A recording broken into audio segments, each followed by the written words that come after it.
최근에 김진홍, 황교안, 김승규 등을 중심으로 한 자유민주시민연대가 출범했습니다. 네, 여기 되게 중요하게 생각해야 될 게 김진홍이랑 김승규는 코로나 시기에도 계속 함께했던 인물이거든요. 그리고 김진홍은 계속해서 전광훈을 두둔하고 있어요. 그러니까 이 지형을 잘 보셔야 되는 게 저는 이제 그 전광훈과 그 소년부가 있고 사실상 이들을 움직이는 세력은 같은 세력이다. 이렇게 보고 있습니다. 네. 그 배경 아래 한번 보실게요. 기독일보에서 보도가 된 거죠. 자유민주주의 가치관 확립과 청년 교육 위한 플랫폼을 지향한다라면서 자유민주시민연대가 출범을 했는데 여기서 지금 선포하고 나선 것이 4가지예요. 이 중에 보면은 이게 그 포고령이 나온 것과 또 그렇게 다르지도 않아요. 네. 보시면 첫째로 한반도의 자유민주주의가 뿌리 내리게 하는 사명으로 뭉쳤다. 우리 계속 자유민주주의 국가였거든요. 네. 그래서 본인들이 지금 방해를 하고 있죠, 사실상. 네, 네. 둘째로 다가올 통일 한국 시대의 주역이 될 2030 세대들을 조직해서 교육, 훈련 및 지원하는 일에 힘쓸 것. 자유민주주의 가치관 교재에 출간 청년 정치학교 등 교육기구들을 설치하겠다.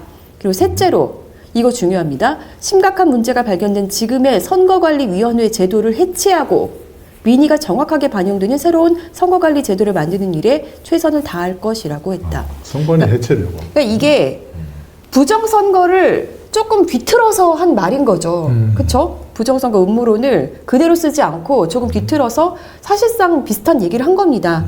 그리고 넷째로 자유민주주의 질서로 남과 북이 하나 되는 통일한국 시대를 이루어 자유세계 확산을 위해 봉사하고 선도하는 일에 열정을 쏟을 것이다. 라면서 김승규 장로가 이제 전 국정원장이죠. 엄중한 시기에 김진웅 목사님을 비롯한 많은 분들이 대한민국을 새로운 자유민주주의 국가로 만들기 위해 실용적이고 구체적인 일을 하고자 출범했다. 그러니까 이 사람들이 지금 전광훈이 사고를 크게 치면서 지금 급해진 거예요. 그러니까 이분들이 저는 나올 거라고 생각했거든요. 네. 지금 이렇게 나온 겁니다. 이번에 결성이 됐군요. 최근에 결성됐어요. 네네. 그래서 이제 여기 있는 인물들을 보면 이충근 박사, 국회 정치학 박사라고 하는데 이 사람도 되게 오랫동안 전광훈과 함께했던 사람이고요. 네, 이천 교수, 전 국가정보대학원 교수, 이 사람도 함께하고 있고 김웅구 트로스포럼 대표 이런 사람들.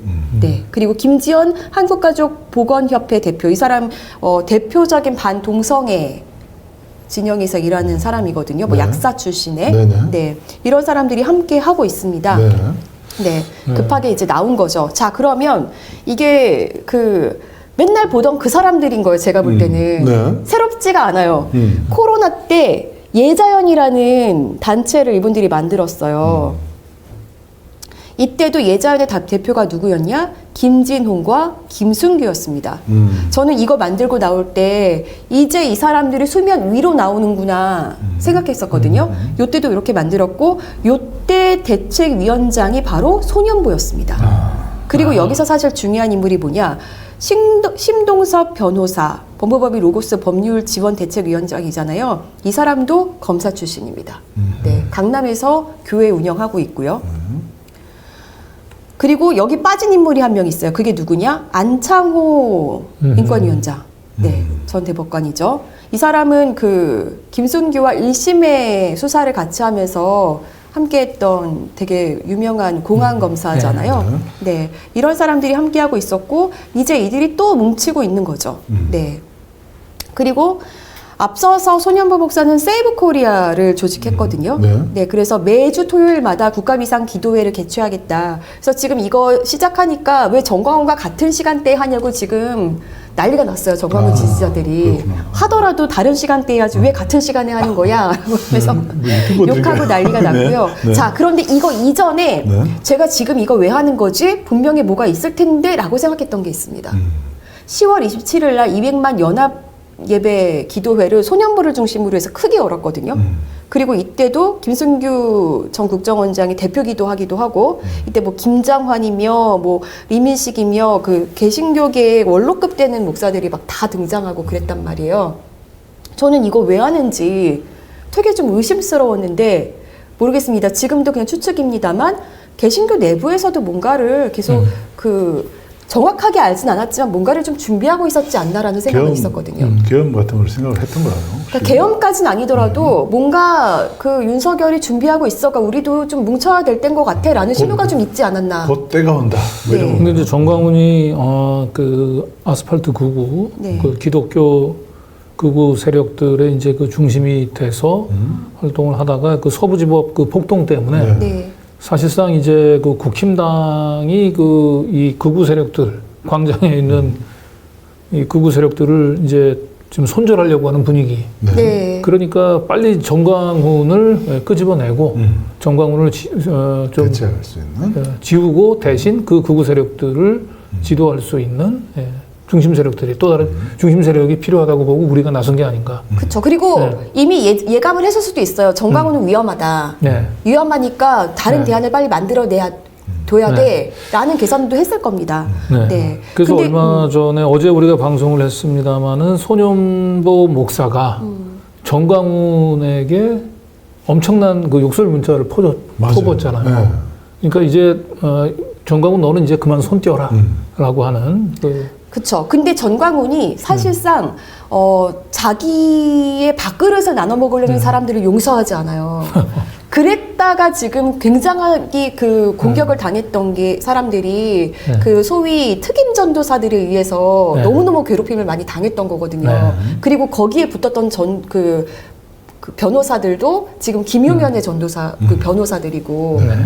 법무법인 취향이나 그 이명규 그렇죠. 그 변호사가 맡았던 그 법무법인에서 다 그걸 맡았었거든요. 네. 그런데 제가 중요한 건 뭐냐면 그런데 전광훈은 소년부한테는 뭐 욕은 좀 할 수 있겠지만 그렇게까지 하진 못해요. 그러니까 그게 워낙에 부산 세계로교회가 규모가 있기도 하겠지만 제가 볼 때는 그렇게 생각이 되는 겁니다. 어차피 전광훈을 키운 세력이 지금 소년부 쪽에 붙었고 그 움직이는 손들은 같기 때문에 전광훈이 그렇게까지 하지 못하는 거죠. 네. 네, 어쨌든 지금 정광훈을 이제 대체하려고 하는 정광훈부터 극우 세력들의 주도권을 뺏어오려고 하는 이 손연보 목사, 그 우리 뉴탐사 시청자분들은 좀 잘 기억하실 거예요. 그렇죠. 작년 1월 1일 그 이재명 대표 부산 가덕도 그 테러 사건. 네. 그 당시 그 테러 장소로부터 한 1km 정도, 네. 한 5분에서 한 10분 아주 정도에 이 손연보 목사가 있었던 세계로 교회 있었고, 그때 우리가 그 강 기자님 그때 그 집사인가요? 아니 그러니까 결국 전도사인가요? 그래서 김진성을 이렇게 그 범행 첫날 그 숙소까지 그 태워다 줬었던 그 벤츠 운전사가 있었잖아요. 네네. 그 사람들도 그 세계로교회 세계로교회 교인들이었어요. 교인들이고 네. 또 우리가 교회를 직접 가봤잖아요. 네. 가봤을 때도 그 세계로교회의 뭐 장로인가요? 전도사인가 뭐 그랬던 것 같아요. 네. 거기에 뭐 사돈이 아니다. 그 손연보 목사의 그 사돈이 국정원 간부였던 걸로 제가 기억합니다. 맞아요. 예. 네, 맞습니다. 네. 그래서 이게 그냥 다 우연인 것 같지는 않아요. 그렇죠. 지금 이렇게 맞춰보면은. 자, 그러면 중요한 게 뭐냐면 여기서도 중요한 게 우리가 좀 간과하지 말아야 될 게 좀 뭐라고 생각하냐면요. 정광훈을 키운 사람들 사실 굉장히 책임감을 느껴야 돼요. 근데 정광훈이 초기에 2000년대 초반에 시드머니를 모을 수 있게 해준 교회가 바로 어딨냐, 금남교회였고요. 거기서 막 성교카드며 무슨 뭐 보험이며 이런 거 막 다 돌리게 해주고 거기 사인하고 막 그러면서 그 시드머니 됐다고 하거든요. 그리고 정광훈이 이렇게 정치적으로 클 수 있게 도와준 거는 저는 김승규라고 보는데 정광훈 스스로 멘토라고 하기도 하고 뭐 거기서 나오는 뭐 정광훈이 뭐 문제 있는 간첩 뭐 이렇게 발언했던 것들 다 나는 김승규한테 들은 거야. 계속 그렇게 얘기하고 다녔었거든요. 보면 되게 오래전부터 김승규와 정광훈은 막역한 사이였고요. 함께 행동을 되게 많이 해왔어요. 2018년도에 나라사랑 애국학교라는 거 조직해가지고 요때 정광훈과 김승규 이렇게 보이시죠? 여기 네. 김승규가 아예 이제 거의 대표격으로 나섰고 정광훈 여기 멘토였군요. 정광훈이 있었고 정광훈. 네. 그리고 대한민국 바로 세우기 위한 천만인 서명운동 이거 지금까지도 정광훈이 맨날 그 이름만 바꿔가지고 하는 거잖아요. 여기 보면 누가 있습니까? 왼쪽에 김승규가 있습니다. 김승규네요. 네. 네. 그리고 이승만 대합 설립 발기인 대회라고 해서 여긴 아예 두 사람 얼굴이 같이 있죠. 네. 이렇게 함께 했었거든요. 그러니까 이 김승규가 전광훈을 키워놓고는 지금도 자기가 좀 감당은 안 될 겁니다. 그렇다고 전광훈을 아예 빼고 갈 수도 없고, 왜냐면 소년보를 이렇게 픽해봤지만 전광훈 같은 파급력이 안 나오거든요. 그러니까 지금 둘 다 전광훈은 버리지도 못하고 그 소년보를 좀 키우려고 이렇게 가는 거다. 저는 이렇게 보고 있고요. 전광훈은 윤석열하고도 관계가 있죠. 네. 그 윤석열이 그 이제 후보 시절에 새시대위원회 만들어서 할 때 김승규를 상임 고문으로 위촉을 했었습니다. 그래서 저는 헌시대위원이라고 전혀 새시대 아니다. 새롭지 않다. 네, 새롭지 않다. 옛날 사람들. 이렇게 얘기했었고, 그리고 보면 이력들을 보면 우리가 윤석열의 멘토라고 하는 정상명, 그리고 만약에 비상입각기구가 만들어졌다면 이분들이 거기 있을 것 같다 했잖아요. 뭐 그렇죠. 정상명이며 안대이며. 네. 네, 이런 사람들이 다 김승규 법무부 장관 시절에, 이게 2004년, 2005년 뭐 요때잖아요. 요때 대검차장의 정상명, 네, 서울고검장이 안대희, 이런 식으로 네, 임명을 했었습니다. 네. 그러니까 굉장히 이분들이 가까운 사이라는 걸 이렇게 볼 수가 있죠. 그래서 이 기사 하나도 보면 2005년도 기사인데 김승규 국정원장이 24일 오전 청와대에서 열린 반부패 기관 협의회에 참석해 정상명 검찰총장, 청정배 법무부 장관과 인사하고 있다. 굉장히 그 화기애애 보이죠. 그래서 저는 그러네요. 김승규의 이름이 좀 빠질 리가 없는데 라고 지금 생각했는데. 정상명은 이제 윤석열 지금 변호인단에 합류했죠. 네, 이미? 맞습니다. 네. 예, 그러니까 지금 국힘당이 사실 윤석열을 지금 손절을 좀 하려고 하는 분위기죠. 근데 이 김승규 사단은 절대 윤석열을 버릴 수 없는 그렇죠. 예, 그런 세력이에요. 네. 네. 그래서 이제 정상명은 변호인으로 돕지만 김승규는 이렇게 기독교 세력을 규합하는데 힘쓰고 있으면서 이렇게 돕고 있구나. 네. 이걸 단적으로 볼 수 있는 것 그리고 같고요. 김승규가 그 소년부를 중심으로 한 다시 극우 기독교 세력들을 중심으로 극우 세력들의 헤게모니를 가져오려고 한다면은 그 국힘당이 쉽게 그 이 극우 세력들하고 윤석열하고 이렇게 손절하기가 쉽지 않을 것 같은데. 네. 그렇죠. 네. 그리고 네. 김순기의 과거 이력 중에 이런 그 이력도 있습니다. 네. 92년도에 형사 5부장으로 재직할 때 전두환과 네, 이런 노태우에 대해서 무혐의 처분을 내렸었어요. 내란죄에 대해서. 네. 네. 진짜. 이때도 그 무혐의 처분을 내린 그 이유가 기록을 검토해 보니까 집권 계획의 증거를 찾을 수 없다. 네. 범죄 구성 요건이 안 된다. 네, 이런 식의 네, 엉터리 수사를 한 거죠. 네. 결국 다시 수사를 해서 사형 선고가 됐지 않습니까? 네, 맞습니다. 그래서 지금 이런 세력들이 뭐 정강훈에서 지금 소년보로 좀 갈아타는 모양새로 가면서 사실상 같은 사람들이 내란에 동조하고 있다. 그렇죠. 네.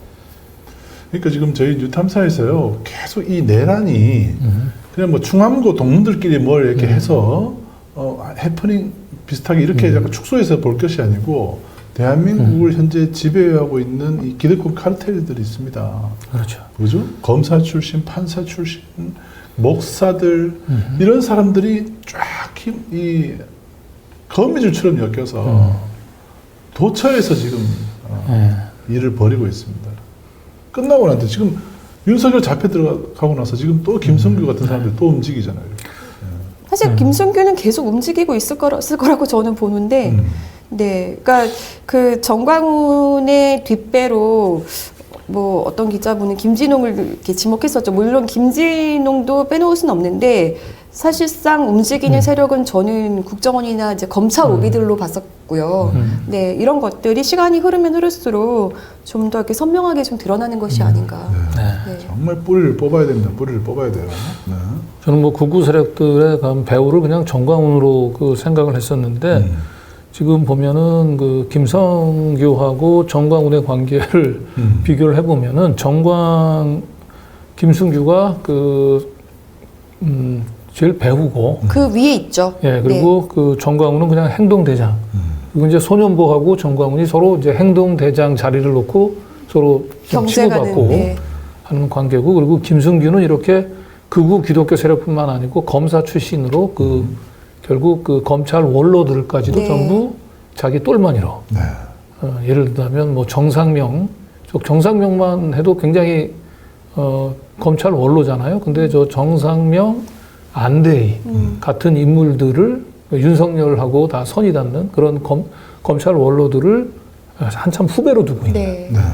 그러니까 그렇게 보면은 사실 김승규가 이 극우 기독교 세력을 움직이는 예, 진정한 의미의 배우가 아닌가 싶습니다. 개신교 내부에서는 오래 전부터 그렇게 봐왔고요. 그러니까 그 전체 극우 세력들을 하나의 재벌로 보면 이 재벌 회장, 재벌 총수가 극우 기독교 세력의 총수가 김승규고 그 중에서 이제 그 기독교 세력, 요 계열사 사장을 원래 정광훈이 하다가 지금 소년보하고 지금 경영권 다툼이 붙어 있는 거고. 그다음에 검찰. 정광훈 자체적으로 또 너무 많이 커가지고 어디로 튈지 모르는 상황이고. 네. 네.